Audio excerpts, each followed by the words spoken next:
Welcome to Pharmacology Classes by MSR. In this video, I'm going to explain about olfaction, which is nothing but the sensation of smell. Let's start with the anatomy of olfaction.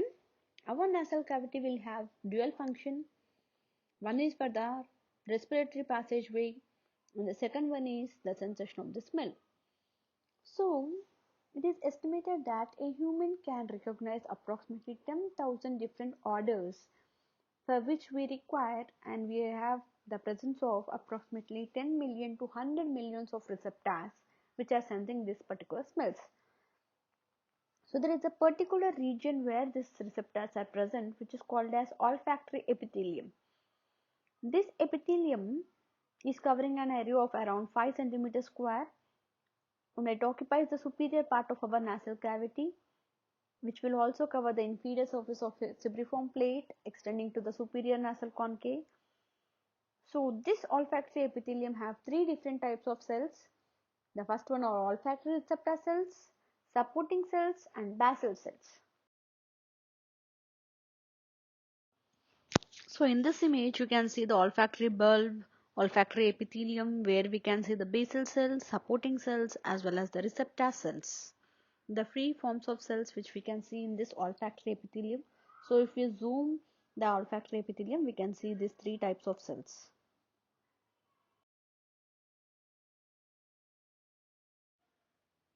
So as we have discussed, there are three types of cells which are present in the olfactory epithelium. The first comes the olfactory receptor cells, which are the first order neurons of the olfactory pathway. The supporting cells, as the name indicates, they support the olfactory receptors by the physical support. They provide the nourishment, electrical insulation, and also they detoxify the chemicals that are coming in contact with the epithelium. The last one are basal cells, which are the stem cells, which are located between the bases of the supporting cells. So these basal cells will continually undergo the cell division process to provide the new receptors. So the new olfactory receptor cells are provided by the division of these basal cells, and this is a remarkable step in the process. The sensory neurons which senses the smell or olfaction are called as olfactory nerves. These olfactory nerves are the first cranial nerves. So where these cranial nerves are present? So they are present in the nasal cavity, in the mucous membrane of the nasal cavity, and they extend or they form a synapse connection with the olfactory tract, which will pass through the temporal lobe of the cerebral cortex. So in this temporal lobe of cerebral cortex, whatever sensation the nasal cavity is receiving, they are passed through the olfactory tract to the cerebral cortex, where the impulses are interpreted and order is perceived.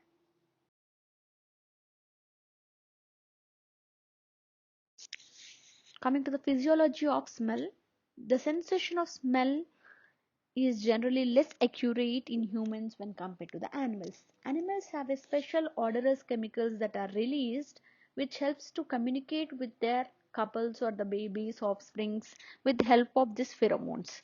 So because of this chemical odor, they can identify their mates or their babies. Whereas in the human beings, the role of these pheromones is still unknown. So the pathway which is helping for the identification of this smell is called as olfactory transduction. So when an odorous chemical binds with the olfactory receptor, there is a release of a protein called as G protein. This G protein helps for the production of cyclic AMP, cyclic adenosine monophosphate. This cyclic AMP will open the sodium ions, which will cause the influx of the sodium ions. Because of the influx of sodium ions, the depolarization of the membrane will happen, which will result in the generation of action potential of these olfactory receptors. So whatever physiology we have discussed, there is an representation of that. So that here we have seen the olfactory receptor. Receptor is something which will receive and it will show the action. So the olfactory receptors will have a provision for binding of the odorant molecule. So here the odorant molecule is coming and binding to the olfactory receptor.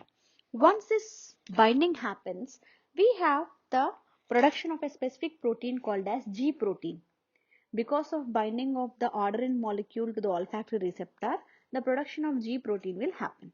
This G protein in turn increases the cyclic AMP, cyclic adenosine monophosphate, CMP. Cyclic AMP, adenosine monophosphate.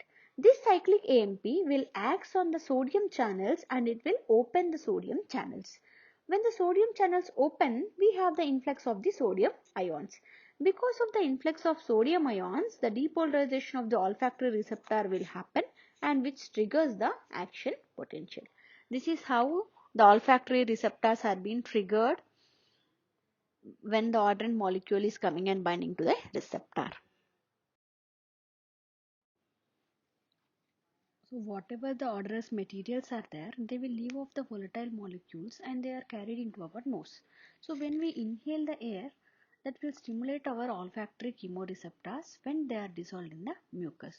Whatever air that is entering into our nasal cavity, it gets warmed and then it enters into our nasal cavity.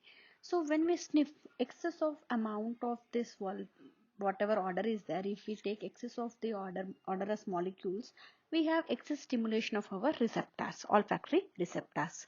In the same way, when we smell something, the appetite will increase. Usually when we smell something what we like, our appetite will increase. And if we smell something which is very odd or if we don't like that, then the appetite will decrease.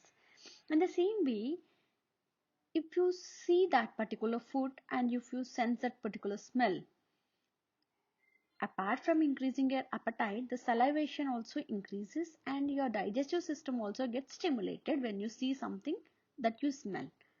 So some smells will give us a long lasting memory, like your hospital smells or your favorite food or your least liked food, like that. So they give a long lasting memory which can memorized that so and so is a so and smell of so and so, like that. When our nasal cavity is inflamed, it prevents the odorous substances from reaching our olfactory tract.